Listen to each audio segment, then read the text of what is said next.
welcome back, friends. My name is Michael Yates. This is the Ridgeview Pod, where we try to cover everything hope, healing, and recovery related.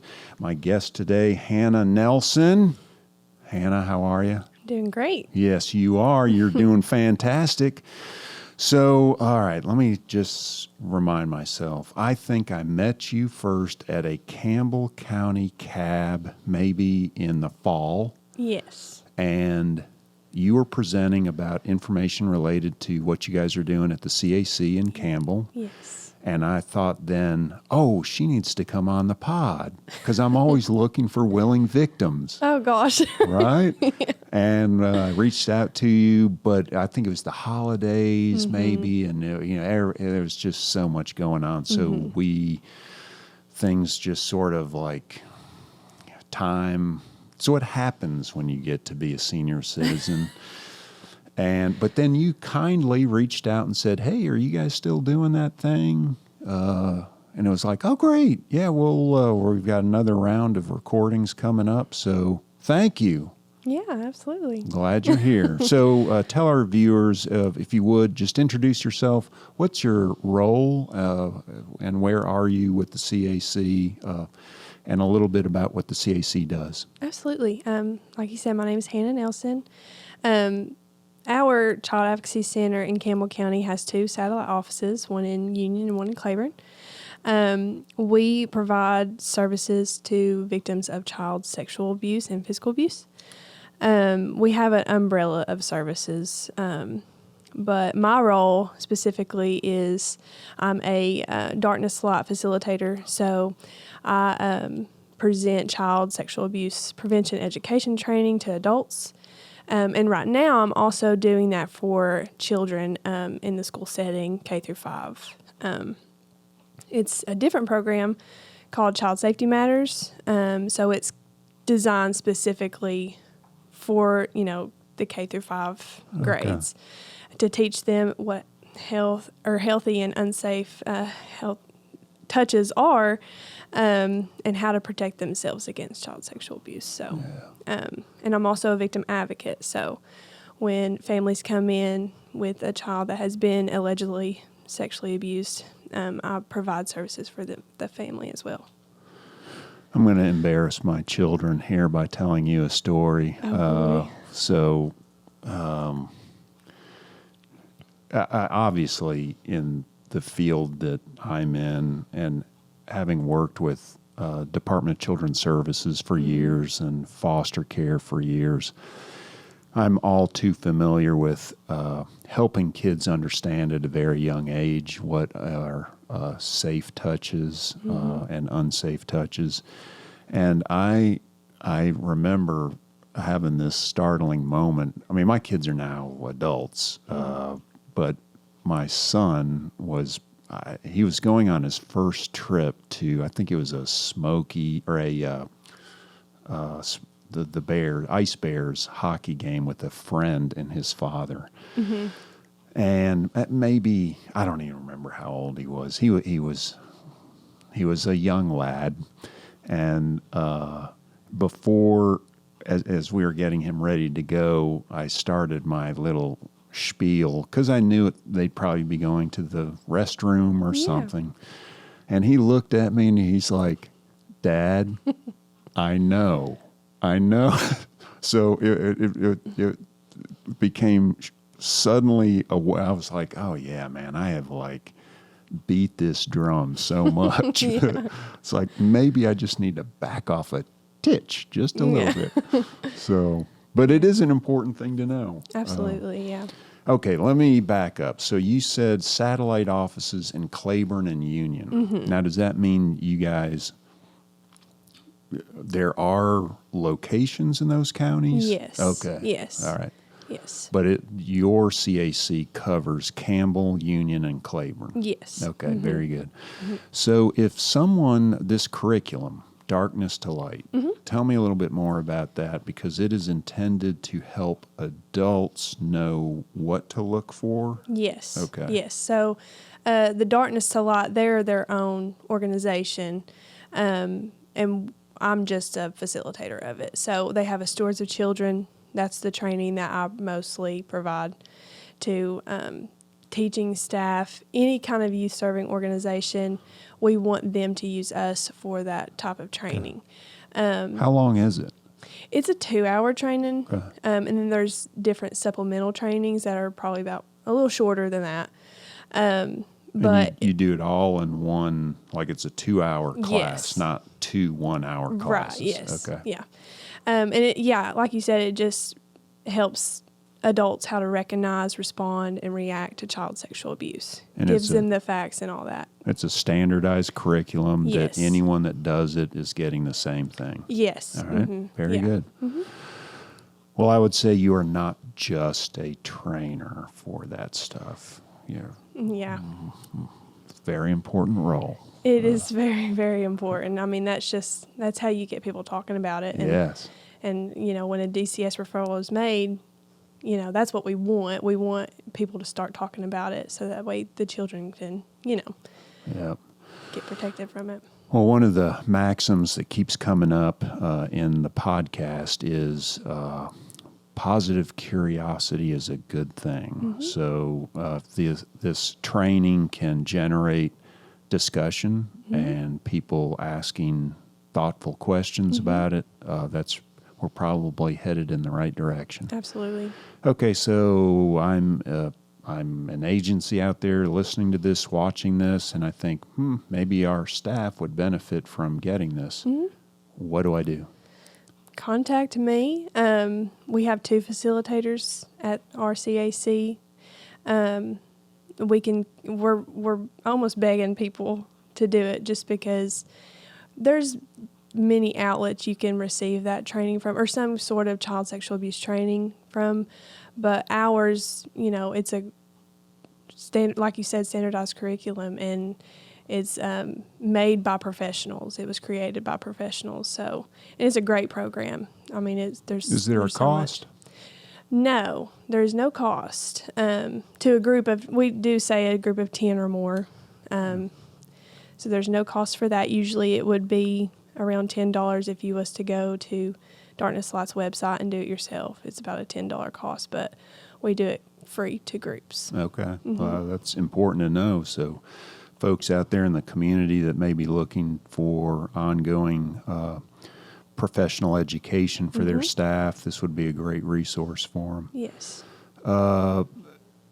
There was another training that you mentioned that was specific to K through 5. Yes. What's the name of that again? It's the Child Safety Matters program, and that's from the Monique Burr Foundation. Okay. So, and that also is offered through the CAC? yes. Okay. Yes.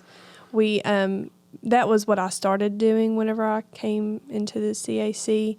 I went to all of the schools in Campbell County and provided that training, which in the state of Tennessee, there's Aaron's Law. So that is stating that every elementary school has to provide some sort of child sexual abuse training to the children. So that's another resource. We're free. We do it for free, and we do it for the teachers so they don't have to. And depending on the size of the school, it doesn't take very long, but it's a great curriculum. Yeah, sounds like it. So anything that we'll certainly, share this information on our social media platforms, but it sounds ideal for anybody, but whether it's a civic group, a church, an agency, certainly a healthcare or child welfare agency, all of those would be valuable candidates to receive this. Yes. So you have an event coming up. Tell us about it. It's our annual luncheon. April is Child Abuse Prevention Month, so we like to have it in April just to get the community involved Blue in that. pinwheels. Yes. Yes. Or it used to be. I don't know if it still is. It is. We're trying to work on something with that, like getting the community involved with making a pinwheel garden, but that's in the works. We're trying really hard, but our luncheon, the theme this year is probably my favorite theme. We're doing a Mary Poppins theme. And Are you a Mary Poppins fan? I love Mary Poppins. I love Mary Poppins. It's probably one of my favorites. It is like top 5 for me. I mean, I'm a Dick Van Dyke fan to begin with, and it's not as, Chitty Bang Bang is behind it. Yeah. Mary Poppins Yeah. knows. Yeah, that's golden stuff. It's a wonderful movie. Yeah. Now, are you an original fan, or do you like the new one? No, I'm an original. Okay, me too. Yeah, my kids would, Dad, we've seen that already. We don't need to watch it again. Yeah, but it's a great It movie. is. Yeah. I love it so much. But that's our theme this year, so I'm really excited Yeah. about it. Yeah. And we got some prospects of some speakers coming. We're really excited about that. Dick Van Dyke. I wish. Yeah. I would love for that to happen. but yeah, it's April 14th. Tickets are on sale now to come and join us. I can't really remember the prices off the top of my I head. want to say it's very modest. I want to say it's like $5 for the I lunch. can't even remember, But- honestly. Yeah. Um, We'll put the but it's gonna be a good lunch, information in yeah. the link. Yeah, it's always very well attended. I know the Department of Children's Services is a big supporter of it as well. Yes. I know our outpatient clinic staff there in La Follette often, there's a big crowd attends. Yeah. Yeah, great. I see Mary right there. Yeah, we'll try to put the flyer in the video so that folks can see the theme and link to the information. Okay, well, good. What else do we need to get out about the CAC? That's a great question.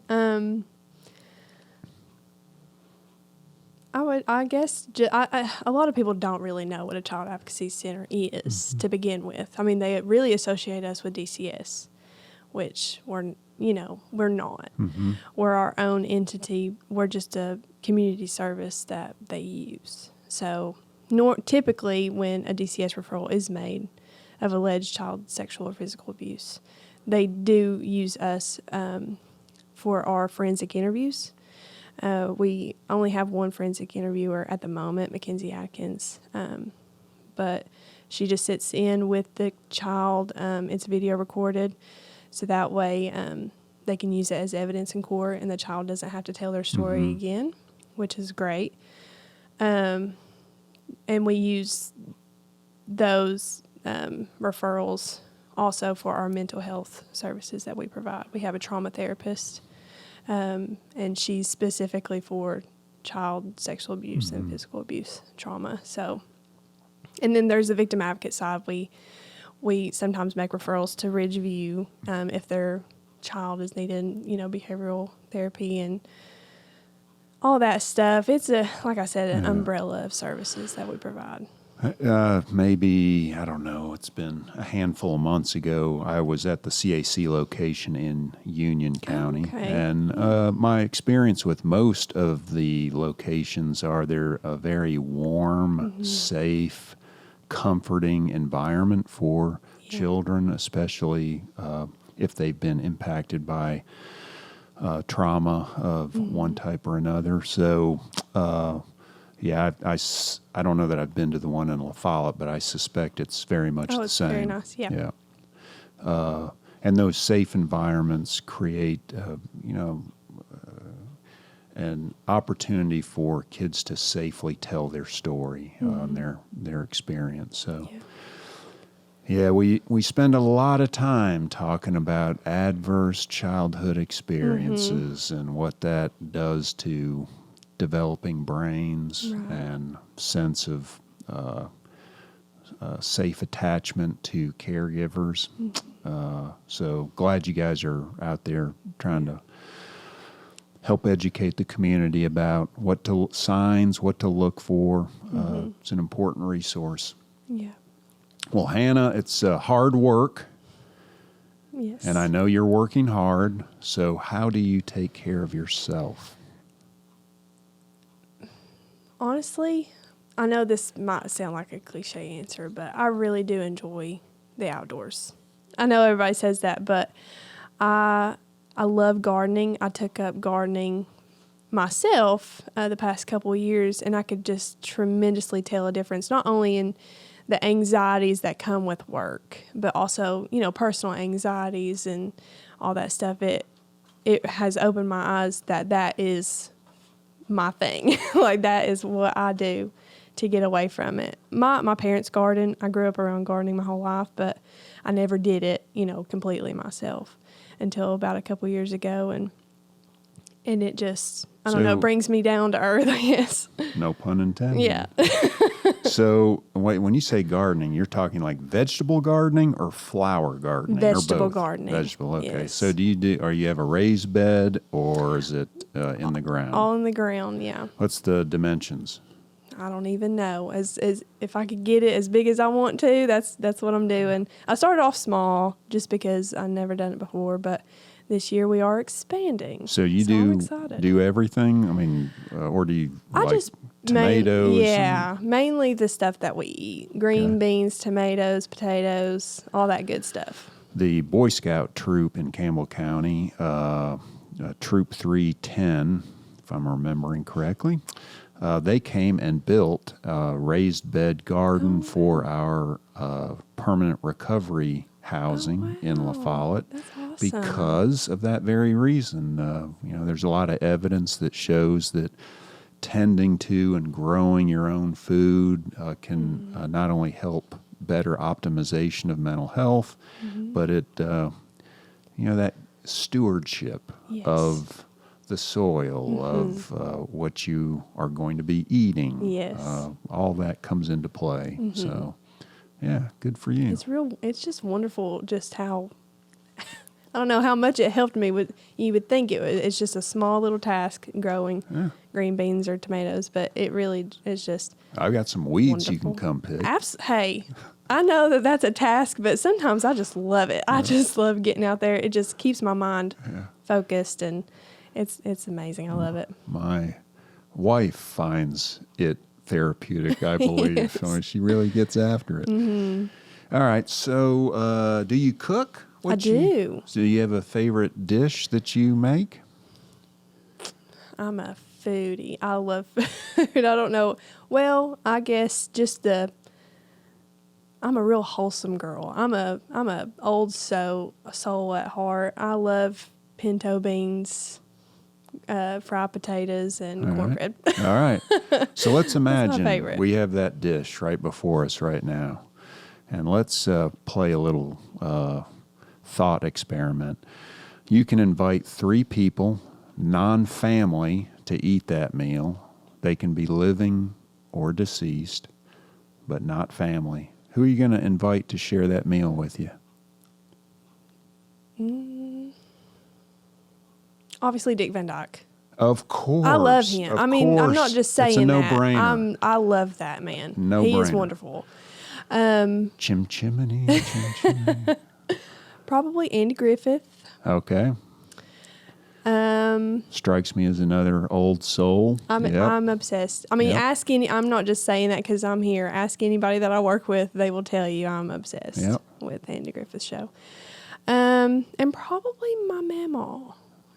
She's no longer with us, and I didn't get a lot of time with her, so I'd like to have a little pinto bean meal with her. I do understand, Mamaw, but part of the rule was no family. Oh, I forgot. Yeah, I forgot. So oh gosh. Not that I forgot. Not that Mamaw's not important, but Dang. I want to stay in the lane of the game. That's true. My apologies. I don't know if this person would enjoy it or not because they're on the opposite spectrum of me, but probably Audrey Hepburn.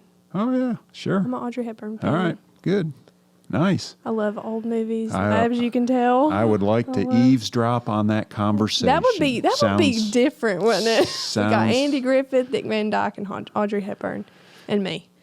Okay, well, I get the genre of movies that you like. Let's go music. What's the best decade of music? I was prepared for this question. I'd watched the last podcast you did, so I was prepared for this. You should already know I'm a old bluegrass fan. You like some Alison Krauss and older than that. Okay. Like Earl Scruggs and oh wow, all them. Yeah. I love them. All right. I'm very odd. I'm a very odd person, but I love old country, old bluegrass. Yeah. That's my music. Well, since you already are prepped for this, what question am I asking next? Well, I don't know that. Because you got me on the meal thing and who I would invite to the meal. That was different. All right. Let me think. Let's go vacation. Okay. What's your favorite vacation spot? Does it have to be like somewhere I've already visited or somewhere I want to visit? Anywhere. Okay. It's on my bucket list because I'm not a huge traveler. I don't really like vacationing that much, but I would have to say I would love to go to Canada. That's on my list, on my bucket list. That's the only place I would probably really want to travel and stay a while would be Canada. I mean, Canada is a really itty-bitty tiny place. So Okay, I can get more specific. I would love to go to Prince Edward Island. Oh, okay. Yeah, I'm a huge Anna Green Gables fan. All right. So I would love to see that. Would love to see that. Very good. Yeah. Well, Hannah, thank you for playing along. Absolutely. I should have known you may have done your homework and already were prepared for some of this. But I think it's a fun way of helping the audience get to know a little bit about folks that's not so professional and academic. So, all right. Well, let's promote the event coming up. Thank you for following up with the fall invitation. Absolutely. You guys are doing great work. Please don't be a stranger. Come back anytime. If you guys have a class that's coming up that you want to get the word out about, we'd be happy to have you.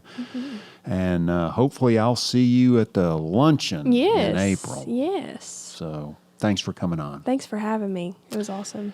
And thank you, friends, for tuning in. It's always a pleasure when you've chosen to spend a little of your time with us. Take good care of yourself, and we'll see you next time. Bye-bye.